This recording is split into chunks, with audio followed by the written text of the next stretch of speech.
ಎಲ್ರಿಗೂ ನಮಸ್ತೆ. ನನ್ನ ಹೆಸರು ದಿವಾಕರ್ ಬಾಬು ಅಂತ ಹೇಳ್ಬಿಟ್ಟು ಈ ಥರ ಚಿತ್ರದುರ್ಗ ಜಿಲ್ಲೆ ಹೊಳಲ್ಕೆರೆ ತಾಲೂಕು ಚಿಕ್ಕಂದೋಡಿ ವಿಲೇಜು.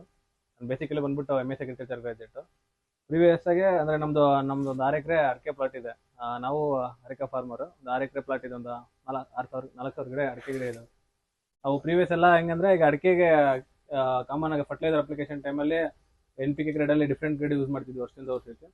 ಆದರೆ ಈ ಲಾಸ್ಟ್ ಪ್ರೀವಿಯಸ್ ಇಯರ್ ನಾವು ಈ ICL ಕಂಪ್ನಿದು ಪಾಲಿಸಲ್ಫೇಟ್ ಅಂತ ಗ್ರೇಡ್ ಅಲ್ಲಿ ರೆಪ್ರೆಸೆಂಟೇಟಿವ್ ಇವರು ಕಿರಣ್, ರಾಜೇಶ್ ಮತ್ತು ಪವನ್ ಅವರು ಸಜೆಷನ್ ಮೇಲೆಗೆ ಒಂದು 1.5 ಟನ್ 2 ಟನ್ ಅಷ್ಟು ಪರ್ ಪ್ಲಾಂಟ್, ಅಂದರೆ ಗಿಡಕ್ಕೆ ಒಂದು 200 ಗ್ರಾಮ್ ಅಷ್ಟು ಯೂಸ್ ಮಾಡಿದ್ವಿ. In combination with NPK grade different ಆಗ್ತದೆ 26 ಈ ಥರ ಪರ್ ಪ್ಲಾಂಟ್ ಒಂದು 250 to 300 ಗ್ರಾಮ್, ಅಂದರೆ ಒಂದು 1/4 kg 300 ಗ್ರಾಮ್ ಅಷ್ಟು ಒಂದು ಗಿಡಕ್ಕೆ ಕೊಟ್ಟಿದ್ವಿ. ಲಾಸ್ಟ್ ಒಟ್ಟು ಓವರ್ ಆಲ್ ಇಳುವರಿ ಕಂಪೇರ್ ಮಾಡಿದ್ರೆ ಪ್ರೀವಿಯಸ್ ಇಯರ್ಗಿಂತ, ಅಂದರೆ ಲಾಸ್ಟ್ ಇಯರ್ಗಿಂತ ಈ ವರ್ಷ ಒಂದು 30% ಈಲ್ಡ್ ಇನ್ಕ್ರೀಸ್ ಆಗಿದೆ. ಮತ್ತು ಇದು ನೋಡೋದಾದ್ರೆ ಒಂಬಳೆ ಈ ವರ್ಷದಲ್ಲೂ ನಾವು ಬಳಕೆ ಮಾಡಿದ್ವಿ. ಆಲ್ಮೋಸ್ಟ್ ಒಂದು ಗಿಡಕ್ಕೆ ಒಂದು 1/4 kg ಅಷ್ಟು ಪೌಡರ್ ಫಾರ್ಮುಲೇಷನ್ ಕೊಟ್ಟಿದ್ದೀವಿ.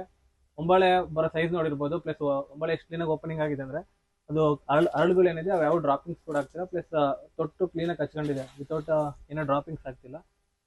ಒಟ್ಟು ಓವರ್ ಆಲ್ ಆಗಿ ಪಾಲಿಸಲ್ಫೇಟ್ ಬಳಕೆ ಮಾಡೋದ್ರಿಂದ ನಮ್ಮ ಪ್ರೀವಿಯಸ್ ಇಯರ್ ಈಲ್ಡು ಪ್ಲಸ್ ಈ ವರ್ಷದ ಎಕ್ಸ್ಪೆಕ್ಟೆಡ್ ಈಲ್ಡು ನಮಗೆ ಅಶ್ಯೂರ್ಡ್ ಆಗಿ ತೋರಿಸ್ತಾ ಇದೆ. ಒಟ್ಟು ನನಗೆ ಈ ಪಾಲಿಸಲ್ಫೇಟ್ ಗಿಡದಲ್ಲಿ ನಂಬಿಕೆ ಇದೆ. ಬೇರೆ ಫಾರ್ಮರ್ಸ್ ಬಳಕೆ ಮಾಡ್ಬೋದು ಅಂತ ಧೈರ್ಯವಾಗಿ ರೆಕಮೆಂಡೇಶನ್ ಮಾಡ್ತೀನಿ.